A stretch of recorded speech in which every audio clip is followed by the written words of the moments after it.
In a world where change is the only constant, Mo Shamil stands at the forefront, guiding title professionals to not just grow their businesses, but to master the art of innovation. With every episode, you're handed the keys to unlock unparalleled growth and stay ahead of the curve. Get ready for a transformative journey.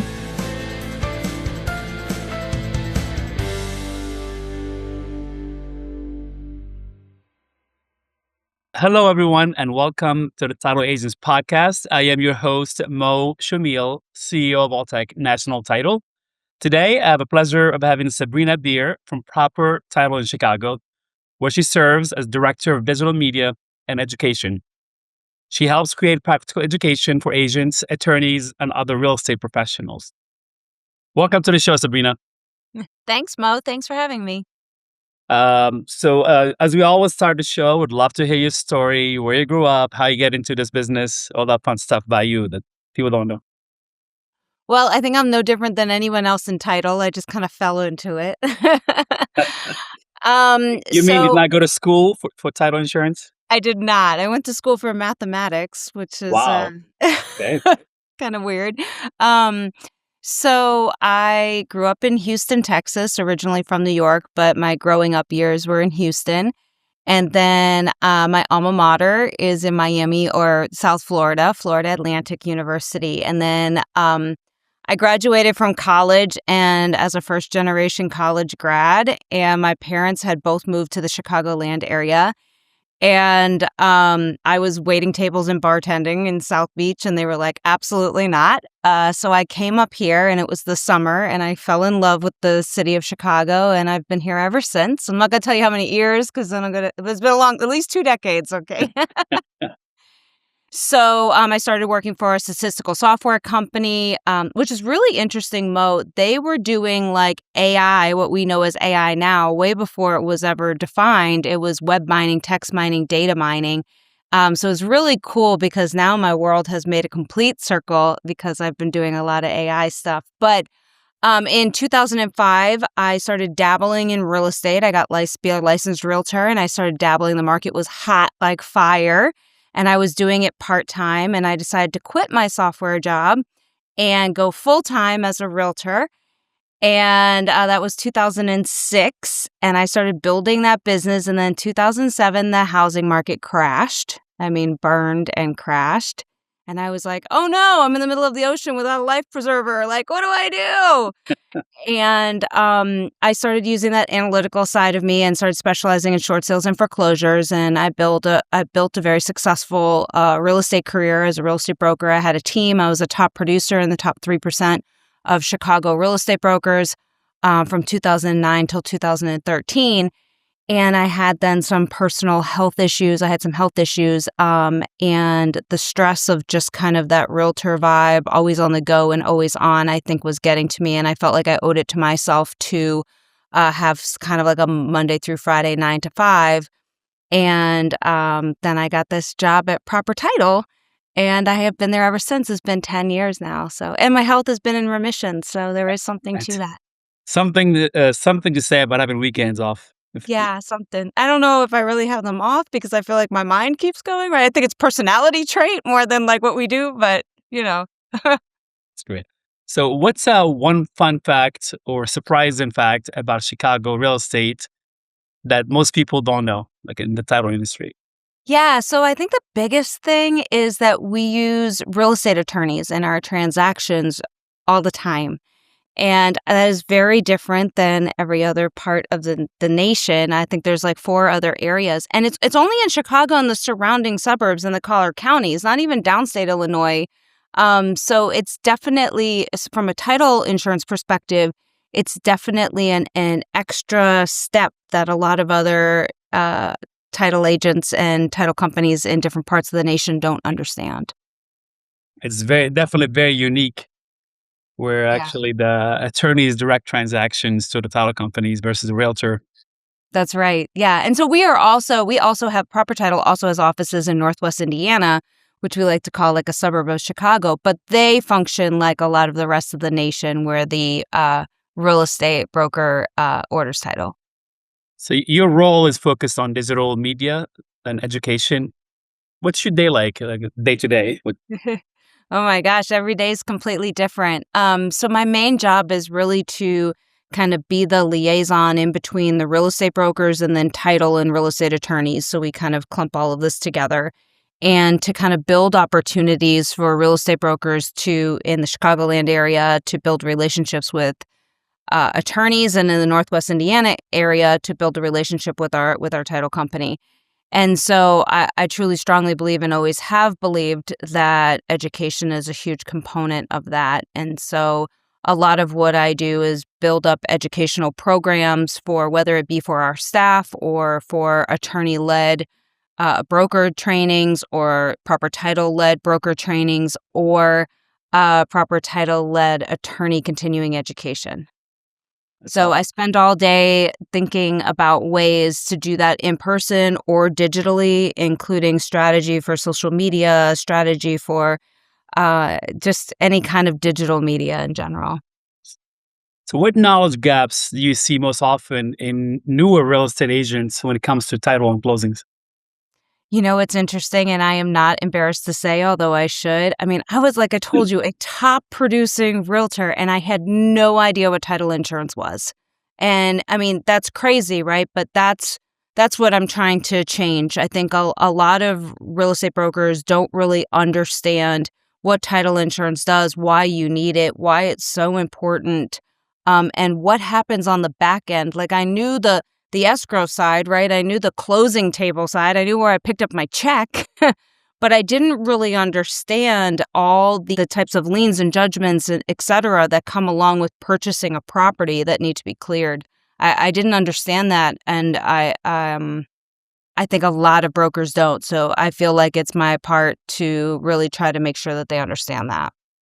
And what do experienced agents still get wrong, even after years in the business, from your experience? Yeah, I think a lot of times they don't know what they don't know, right? So all of us in the title insurance industry, I mean, I feel like we learn something new every single day, right? So if this is our niche and we're learning new stuff every day, and can only imagine what the real estate brokers are learning every day. Some of the big things I think is they don't really understand who owns the property sometimes, especially if it's something like where a parent passed away and the kids are trying to sell the property or anything like that, but they don't really understand that. They don't understand like easements and encroachments and survey disputes. There's just so many pieces of title that they don't really understand. So my approach has always been like, here's my cell phone number. You don't need me until you need me. You don't know you need me until you need me, right? So just put my name in there, put title insurance, put proper title. And that way, when a title thing comes up, you can just call me. And I might not know the answer, but I know the people that know the answer. You're one call away, one person away from getting the answer. Exactly. Yeah. So how does a better title education actually translate into smoother transactions in real estate? Yeah, I think getting ahead of stuff, right? So the more you know, right? The more you know, even if it's like you don't know it, but like I said, you know who to call, right? Even if you don't know the answer, but also to hear as people are talking, kind of like red flags, if you will, or caution flags, maybe they should be yellow, so that you can get ahead of something prior to sitting at the closing table or being a week before closing or something like that. So deed fraud is something Proper Title has been highlighting recently. What is it in plain terms, and what warning signs should title agents and homeowners and realtors know? Yeah, so as we all know, fraud in all kinds of different ways are heightened. They're moving so fast. These fraudsters are extremely intelligent, if you will, or at least the technology is extremely intelligent. And here in And now Chicago, augmented with AI, which is even scarier. it's getting scarier and bigger, and like even people that aren't very smart can do it now, right? And these emails, right, look like a little scary. Um, so I think one of the biggest types of frauds that we see in Chicago, outside of like email fraud and wire fraud, right? So someone sending an email telling you, oh, from Proper Title or not, or from wherever, saying you should wire this money here. but is seller impersonation fraud, I think, is really huge. Chicago is the third largest city in the United States. Therefore, obviously, we have a ton of real estate transactions all the time. And being a realtor is extremely competitive. Therefore, sometimes that people get excited, the real estate broker gets excited when they get a phone call from a seller. And instead of taking a step back and being like, oh, I've never seen this person, I've never met this person, they won't go on a Zoom with me, the property's vacant, and all of these things, they just hurry up and move on because they're so excited to have the sale. And I really wish everybody would just slow down just a little bit when they're in these transactions. It seems like short sales seem to be coming back a little bit into the conversation. What should title agents who have never handled one transaction in short sale understand right now before they encounter one? The title agent? Yes.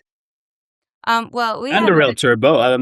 Yeah, I was like, well, our staff is extremely, we don't really have a lot of new people. We have a lot of seasoned staff, so they all know short sales. We've also done training throughout the years on short sales and REOs and stuff, even when they weren't heightened, even when they weren't, just because they still have always existed in all the different markets. So we've always done internal trainings on that. So not too, I don't know what from a title agent perspective. Because ours are all educated or experienced in that. How about a novice title agent that wants to get their feet wet, so they get hopefully they don't come back at all, but it makes right. space probably. Yeah, I can't foresee them coming back unless something happens, right? Which who knows? Are not coming back anytime soon with the way that property values are going up, especially in our market. But yeah, I don't know. To answer your question, I'm not really sure what they should do. I mean, get educated is really, contact your underwriter, take a class, to sit down with an experienced person and understand. There's a lot of fraud in that too that can happen. So to be aware of those caution flags as well. And have a lot of patience. Sometimes. And have a lot of patience. They do take a long time. That's make sure the expectations are set on both sides of the transaction is huge. So let's switch gears to digital media and content. Ooh, that's my favorite. I know. What have you learned about making dry or technical title topics actually engaging online? Yeah, they say, well, title isn't sexy. I beg to differ. It's interesting because people constantly say that title insurance and escrow services aren't that interesting, right? And honestly, they really are. Like, if you really dive in deep to some of these things that are so common that we do all the time, so we kind of look over. But when you think about the general public, the homeowner, they're typically only buying 1, 2, maybe at the max 3 properties in their entire lifetime.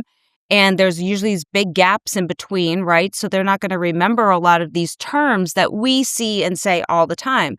So for instance, in some suburban areas, you might have like a shared driveway. Well, what does that actually mean? Why don't you talk about it in a video, right?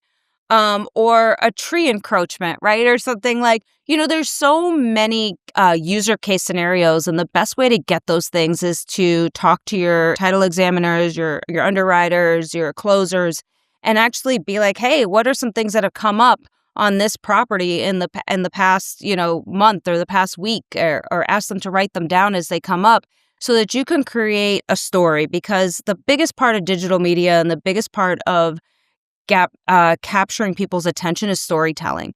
So when you can turn these things into an actual story, like don't use the person's name or the address, right? No, but like make it a very generic story. It actually is kind of interesting. Can you dig to the center of the earth? That's my favorite one. Can you?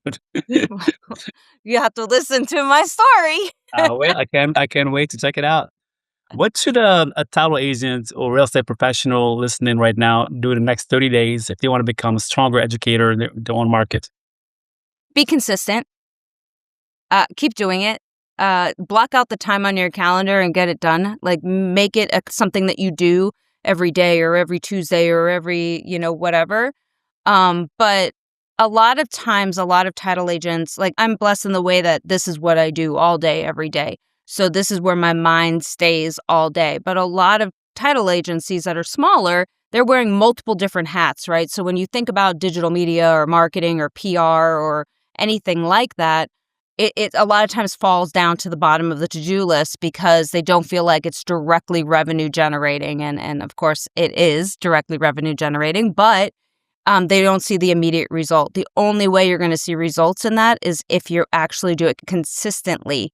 And the only way it's not going to fall off your to-do list is if you time block it just like you would anything else.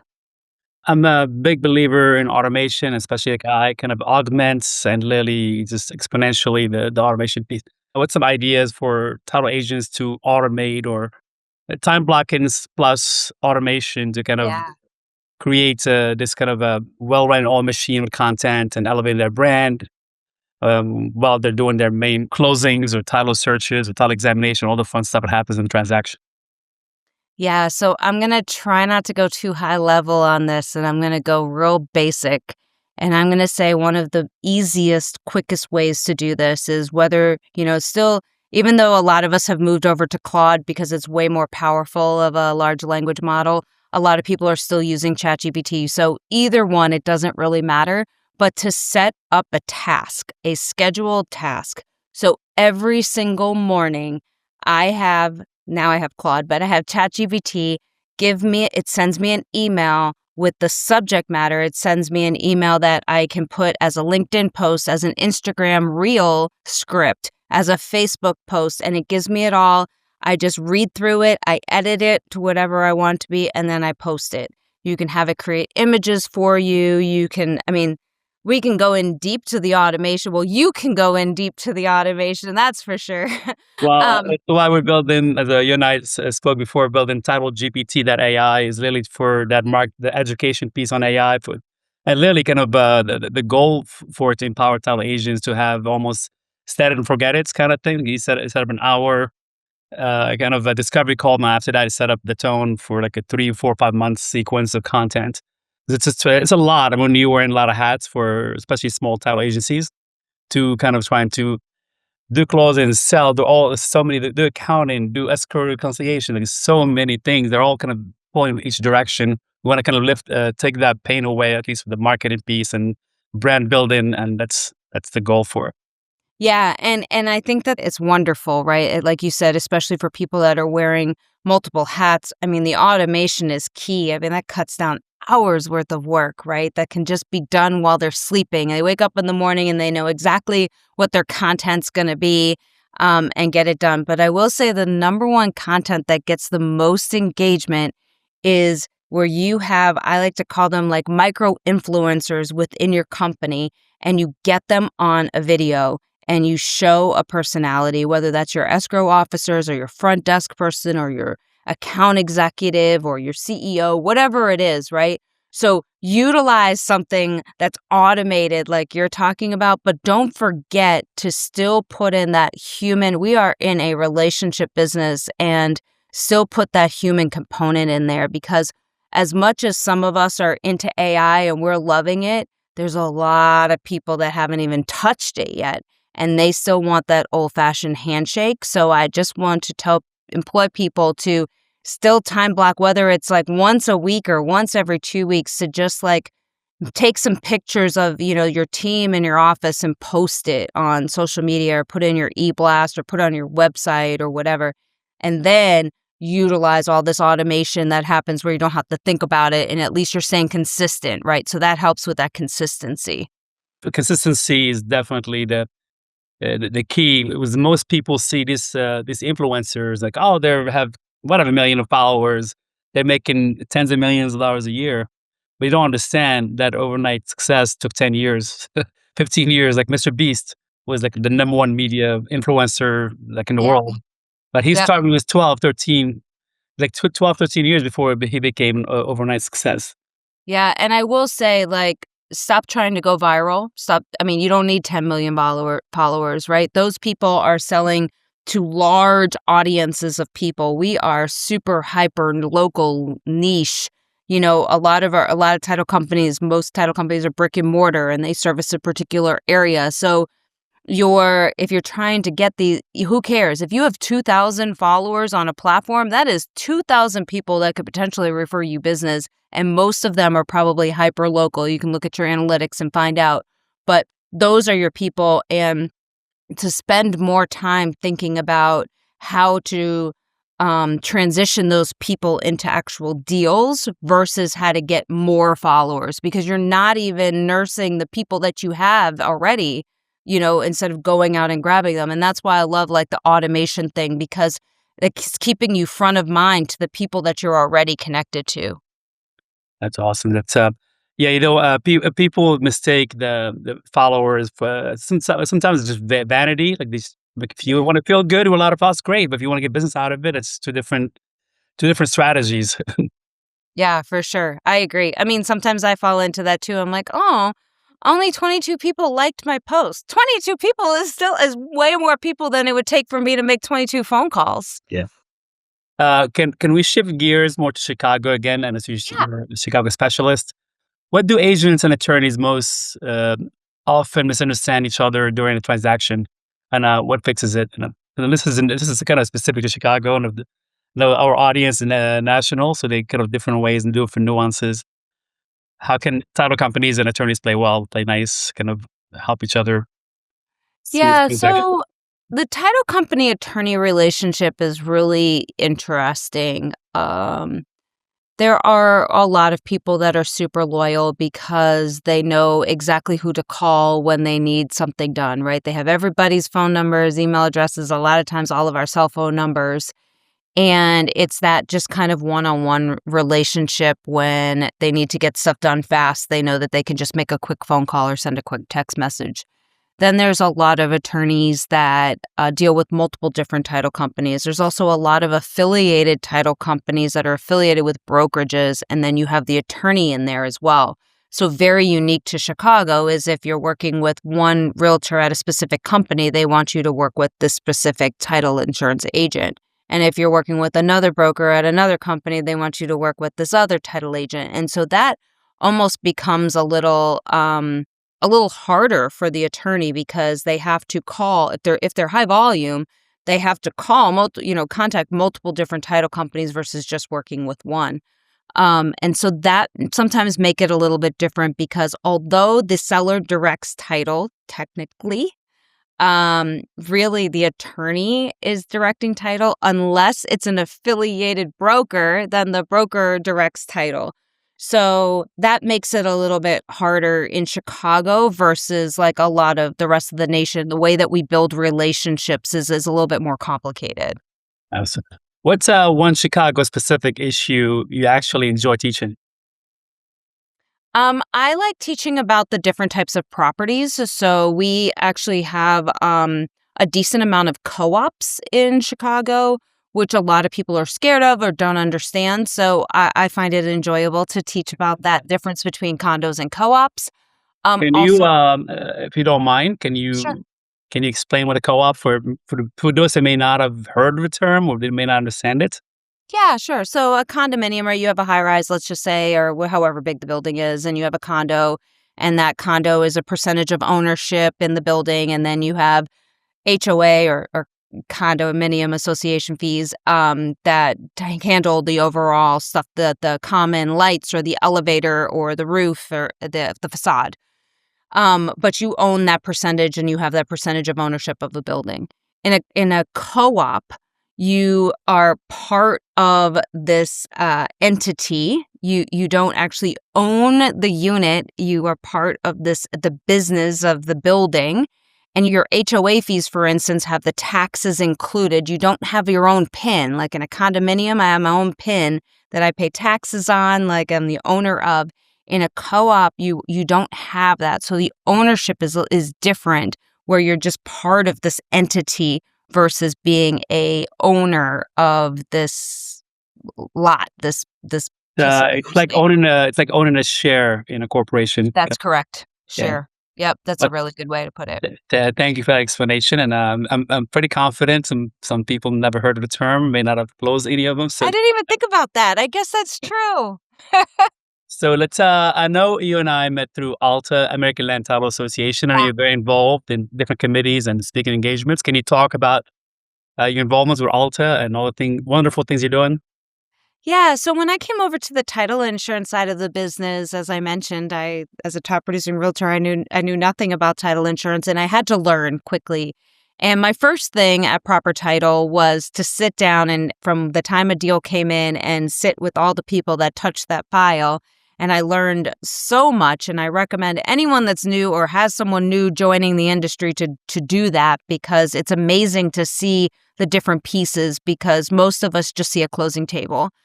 But then I wanted to learn more.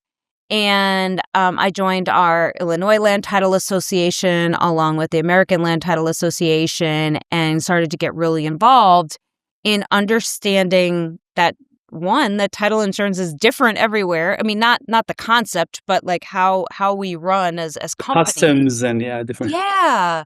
And the way, like, just who pays for what, and just all the things are very different as you go from state to state or region to region. And when I decided to join American Land Title Association, or ALTA, and I got involved in the marketing work group because I'm a marketer. I'm actually a self-taught marketer. I deep dive into anything digital media marketing, while other people are binge watching TV and watching sports. Um, and I got really interested in it. And the best part about it was sitting in these rooms, whether they were virtual or in person, with these other marketers at other title companies, most self-taught as well. And the idea sharing was just amazing. And actually, I believe that it elevated my career. That's fantastic. So what do you do for fun? Outside of I do a lot of things for fun. I live in downtown Chicago, so everything beautiful is. city, especially this time of the year when it's getting warmer and Yes. nature. Now, in the winter, I watch a lot of YouTube and learn a lot of things. Go to the gym Summer a is lot. outside by the lake and Yeah, in the summer, I try to be outside as much as possible. I have a lot of friends that live downtown. We go try the, we're a great food city. So anybody, if you haven't been to Chicago, you come and eat at all of our amazing restaurants. So we try different restaurants. The summer's filled with street festivals. Every weekend, there's at least 2 or 3 street festivals. There's 77 neighborhoods in Chicago. There's about to be 78. And they all have their own distinct feel, and they all have their own different vibe. So just exploring my city is really exciting, and the different restaurants and ethnic foods and cultures is really what excites me and what I do kind of for fun. that's awesome. So getting to a close here. Any last words before we ask the last couple questions to the title agents, attorneys, and realtors? So I think I guess I just want to close because, as you and I have talked about before, this AI era that we're in right now, I think is really scary to a lot of people. And I want to tell them that although it has advanced so much in the past 3 months and even more in the past year, and it's going to continue to just go super fast, that you're not like behind as long as you start to get started, right? I was teaching a class the other day about different AI things, and there was a lot of people in the audience that this was their first time ever really sitting down and taking the time to learn about it. So you're not behind, and you don't have to know how to do everything. So for instance, they can, when you bring out your product, right? They don't have to create that product. These are going to exist. They just need to know how to implement them and not to be scared of it. And I think we're going to see a lot of that in our industry across the board, whether it is title, whether it's lending, whether it's brokerage, whatever, insurance, whatever it is. I think we're going to see a lot of that. And to just start learning about it instead of being like, I don't want to do that. Yeah, I just and I've been not talking about AI, preaching it in this podcast the last 2 or 3 years, and in the last 3 months, I mean, the biggest advance in technology ever with agentic AI and actually having AI do stuff for you versus just like an advanced Google search for it. Yes. I have zero engineering skills, and I'm able to build stuff, which is fascinating. Like I can't get enough sleep. That's all I wake up 4 a.m. Just my ideas come, and it's exciting. So with zero engineering background or coding background. Right. This self-taught era, right? Like I was just saying about myself, is really amazing because there's so much information out there that if you want to learn something, you just go and learn it. And yeah, the agentic AI is fascinating. And I feel like I'm behind and I'm in it, you know? And so it's really fascinating, and I'm fascinated by the work that you're doing. So thank you for being an advocate in our industry because it's great. And we are definitely we kind of sporadically have done this AI corner episodes in a podcast. And my goal is maybe have one episode a week, just kind of speed up that learning curve. And would love to have you and more episodes be part of this AI corners, kind of I to would love it. spread the word and kind of take the fear out of it and have our industry embrace it for positivity. I know there's always negative news, negative whatever is going to do, but it's like any tool. It's what you do with it. It's the person, not a tool. If you're a bad person, you're going to use to negative outcome. If you're a good person, then you use positive kind of outcome. So it's different. Yeah, Well, definitely. so the last couple of questions I ask every guest is, do you have a favorite book, or what's your favorite book you read recently? Well, I don't really read. I know that that sounds super bad to say, but my eyesight has gotten, I don't know what happened, but as soon as I got into like my late 40s, my eyesight just went out the window. And so it gives me a headache when I read. I do listen to a lot of audiobooks, but I have undiagnosed ADHD or self-diagnosed undiagnosed. Same here. And so I get bored with this stuff really quickly. So this is going to be horrible to say, but I'm going to tell you anyway. I run books through, like, well, I was doing it through ChatGPT and now Claude, and say, pull out the main highlights and the frameworks that I can use in my business or in my life. Give me Cliff Notes. Yes, Cliff Notes, you remember those? Of Those course. were my favorite. When I was in high school, I never read a book either. I just used the Cliff Notes. I know this is terrible to say. I have my degree in mathematics. Maybe let's never forget that. Like I like numbers. I do the same thing with podcasts. I mean, and YouTube. There's some amazing YouTubers. Kind of forget about the YouTube Shorts and all the influencer crowd. This is more educational, especially with AI and marketing. I mean, I can watch all of it. A lot of times, like, hey, can you give me a It's summary of this efficient. podcast? Yeah, It's super efficient. I would love to watch them all, but it's just not enough hours in a day. Yeah, so don't come to me for book recommendations. I mean, I have bookshelves filled with books that um, are, uh, half um, skimmed through. I did say a book, not necessarily a physical book, but an audio book. I listen to Audible. Oh, that's what I listen. That's my medium of reading or listening to books. I don't have the attention span to sit and read the whole book, but I use it when I Right. drive. When I'm driving on the road, it's like a great way to listen to books and podcasts. Yeah. How about a favorite quote?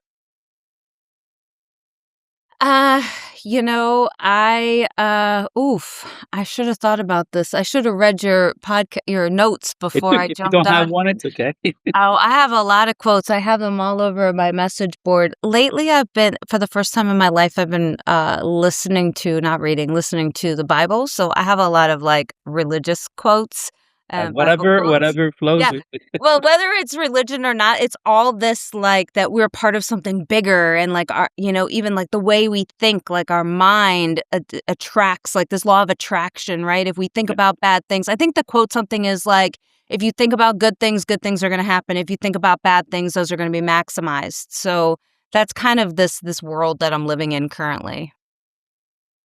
That's awesome. Well, Sabrina, thank you so much. This has been very insightful, tons of energy, tons of wisdom. And like I said, I would love to have you again, and especially with the AI corner angle. Thank you, Sabrina. Yeah, thank you, Mo, for having me. This is great. And again, thank you for everything that you're doing. This is wonderful. Thank you. Well, that was an awesome interview with Sabrina Bier.